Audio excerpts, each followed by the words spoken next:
Welcome to our channel. எல்லோரும் எப்படி இருக்கீங்க? நல்லா இருக்கீங்கன்னு நினைக்கிறேன். நான் ரொம்ப நல்லா இருக்கேன். இன்றைக்கி வந்து பாலக் பொட்டேட்டோ கறி ரெசிபி தாங்க பார்க்க போகிறோம். நான் வந்து ஃபர்ஸ்ட் டைம் ட்ரை பண்ணியிருக்கேன். சப்பாத்திக்காக செய்யலாம் அப்படின்னு சொல்லிட்டு ரைஸ்க்குமே நல்லாயிருக்கும் அப்படின்னு தான் சொல்லியிருந்தாங்க.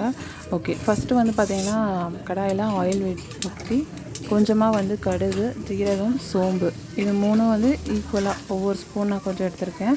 ஸோ இது எல்லாத்தையும் ஆட் பண்ணி நல்லா வந்து பொரிய விட்டுக்கோங்க. ஓகேங்களா? ஏன்னா கடுகு சரியாக வெடிக்கலை அப்படின்னா கூட டிஷ் வந்து கொஞ்சம் இதாக இருக்கும். இது கூட வந்து பார்த்திங்கன்னா ஆனியன் 2 மீடியம் சைஸு அண்ட் கருவேப்பிலை கொஞ்சம் இது ரெண்டையும் போட்டு நல்லா வந்து வதக்கிக்கோங்க.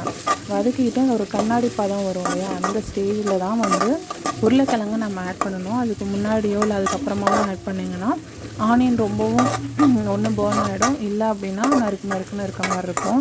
ஸோ ஃபுல்லாக நல்லா கண்ணாடி பதம் வந்ததுக்கப்புறமா அது கூடயே வந்து பொட்டேட்டோ நான் வந்து பார்த்திங்கன்னா ஒரு பெரிய size potato and medium size பொட்டேட்டோன்னு சொல்லி 2 எடுத்திருக்கேன். நான் இந்த சைஸுக்கு கட் பண்ணியிருக்கேன். உங்களுக்கு வேணும்னா இப்போ வந்து ஃபுல்லாக நல்லா வதக்கிக்கோங்க. ஆனியனும் சரி பொட்டேட்டோவும் ரெண்டுமே ஆயிலே நல்லா ஃபுல்லாக வந்து வதக்கணும். அப்போ தான் வந்துட்டு நமக்கு நல்லா இதாகும். ஸோ சீக்கிரமாக வதக்கணுன்றதுக்காக கொஞ்சமாக வந்து சால்ட் ஆட் பண்ணியிருக்கேன். நான் வந்து கொஞ்சம் ஹை ஃப்ளேம்லேயே தான் வச்சு வதக்கணும், அப்போ தான் சீக்கிரமாக வந்து நமக்கு இதாகும்ட்டு. இது கூட வந்து இஞ்சி பூண்டு பேஸ்ட்டு கொஞ்சமாக வந்து ஆட் பண்ணிக்கோங்க. நான் ஒரு 1/2 ஸ்பூன் மட்டும்தான் ஆட் பண்ணியிருக்கேன். நல்லா அதெல்லாம் பார்த்திங்கன்னா நல்லா ஒட்டி இருக்கும். அந்த எல்லாத்தையுமே வந்து எடுத்து விட்டு நல்லா வந்து வதக்கிட்டு பாருங்கள். இது கூட வந்து ஒரே ஒரு பெரிய தக்காளி ஓகேங்களா, இதை வந்து போட்டதுக்கப்புறம் அந்த ஒட்டியிருந்த சைடில் ஒட்டியிருந்த எதுவுமே பார்த்திங்கன்னா ஃபுல்லாகவே வந்து வந்துடும் நமக்கு.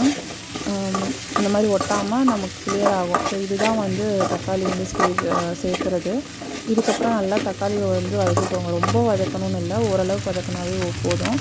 இதுக்கப்புறம் ஸ்பைசஸ்லாம் ஆட் பண்ணலாம். மஞ்சள் தூள், மிளகாய் தூள், மல்லித்தூள், அதுக்கப்புறம் பார்த்திங்கன்னா கரம் மசாலா. இந்த 4 மட்டும்தான் ஆட் பண்ணியிருக்கேன். வேறு எதுவும் எக்ஸ்ட்ராவாக நான் ஆட் பண்ணவே இல்லை. இது எல்லாமே உங்களோட காரத்துக்கு தகுந்த மாதிரி. ரொம்ப ஸ்பைஸியாக வேணும் அப்படின்னா நீங்கள் மிளகாத்தூள் கூட இன்னும் கொஞ்சம் சேர்த்துக்கலாம். நான் வந்து பாப்பாவும் சாப்பிடணுன்றதுக்காக கொஞ்சம் எல்லாமே வந்து கம்மியாக தான் ஆட் பண்ணியிருக்கேன்.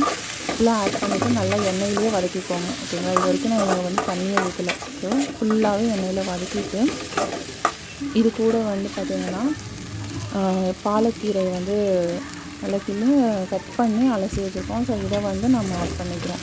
ஸோ இதையுமே வந்துட்டு நல்லா வதக்கும் போது உங்களுக்கு இவ்வளோ போட்ட மாதிரி இருக்குது பார்த்திங்களா, கம்மியாக தான் இருக்கும்.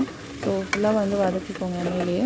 இதுக்கப்புறம் தான் பார்த்திங்க அப்படின்னா தண்ணி ஊற்ற போகிறோம். நமக்கு வேணுன்ற அளவுக்கு கிரேவி எந்த அளவுக்கு வேணுமோ நீங்கள் அந்த அளவுக்கு வந்து தண்ணி ஊற்றிக்கலாம். இல்லை தயிருக்கு இந்த மாதிரி வச்சுட்டிங்கன்னா நல்லா ட்ரையாகவே கூட நீங்கள் பண்ணிக்கலாம். ஸோ ஆல்மோஸ்ட் ரெடி ஆகிடுச்சு. இதுதான் வந்துட்டு கிரேவி.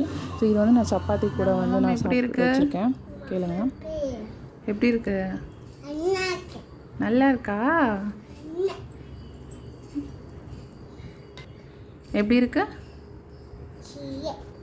எம்மியாக இருக்கா? சரி சாப்பிடுங்க